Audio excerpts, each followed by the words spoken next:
Howdy Pipers, it's an Orange Slinger here.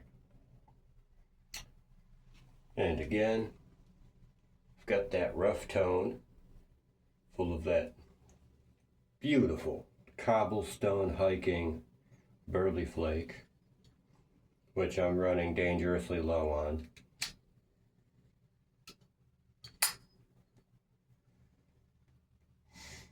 If only every burley was like that burley, or I'd be a burley fiend.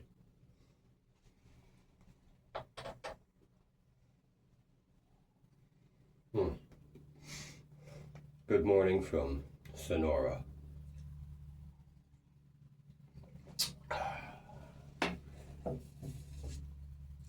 Anyway, Brutal Enough had pointed out, rightfully so, that I didn't provide a whole lot of context to my last video about meeting Jesus in 2008. Basically of how that all came to happen.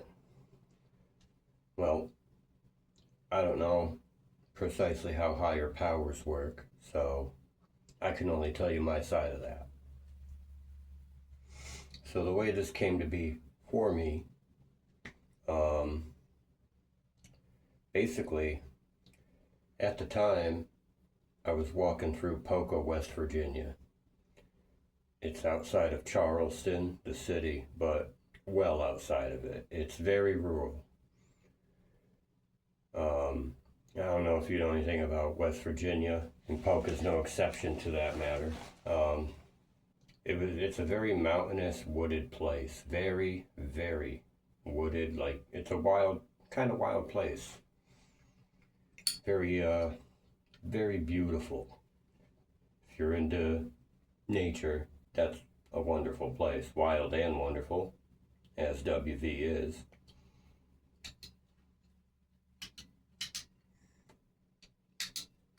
Oh, my lighter.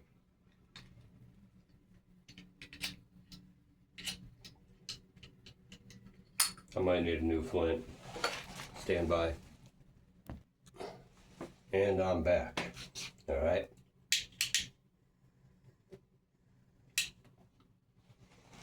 Anyhow, let's get right back to it.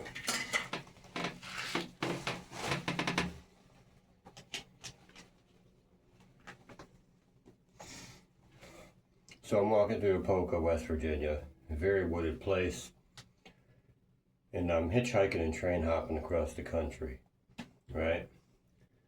By myself here. A friend I was traveling with had decided to go his way.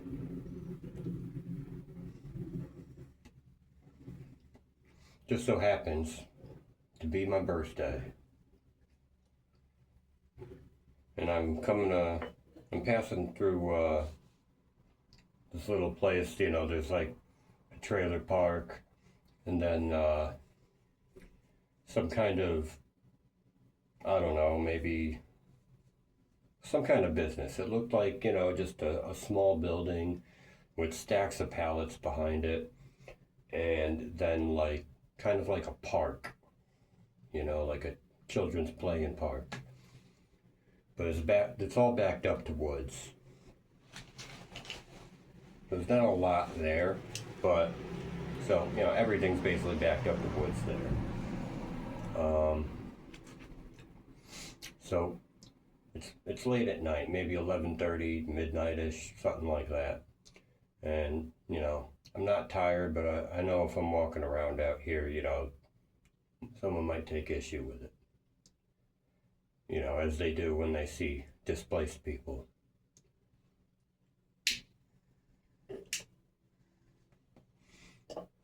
So I cut through this park and I break into the wood line. And I go back into the wood line, maybe about, I would say 100 yards, but probably close to it. And I just set me up a little spot where I'm pretty sure I will not be seen.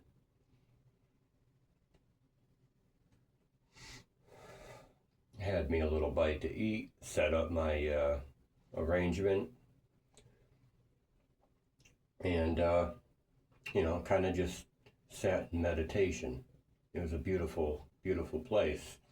Spot I chose, I could look up and see the sky through the trees. There's zero street lights, so the sky was epic.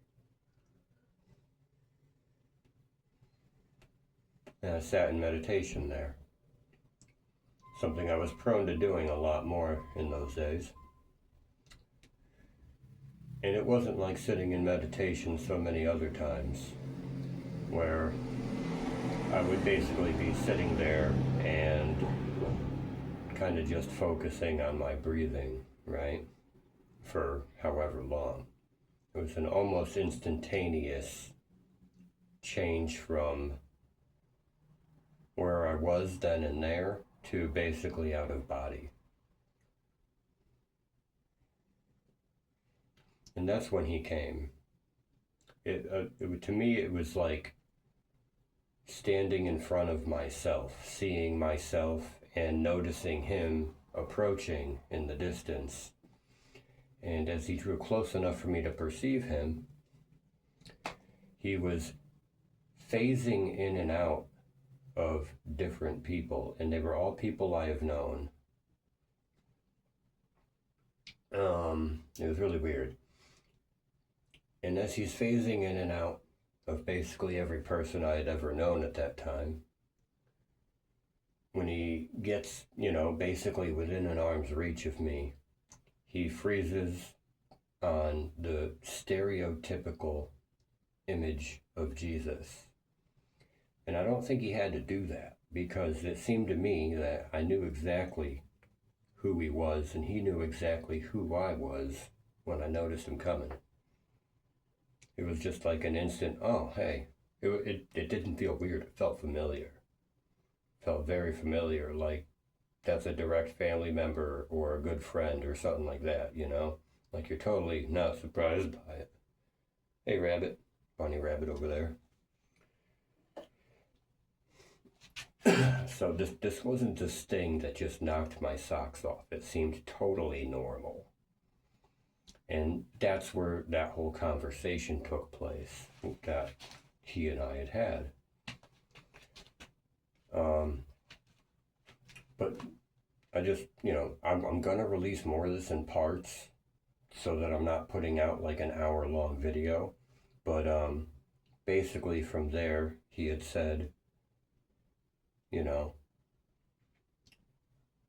I had asked him, why did he do that? Why did he start appearing as everybody I knew, and why did he decide to just be Jesus just in there, It was weird because usually in meditation, I feel like change over to my higher self.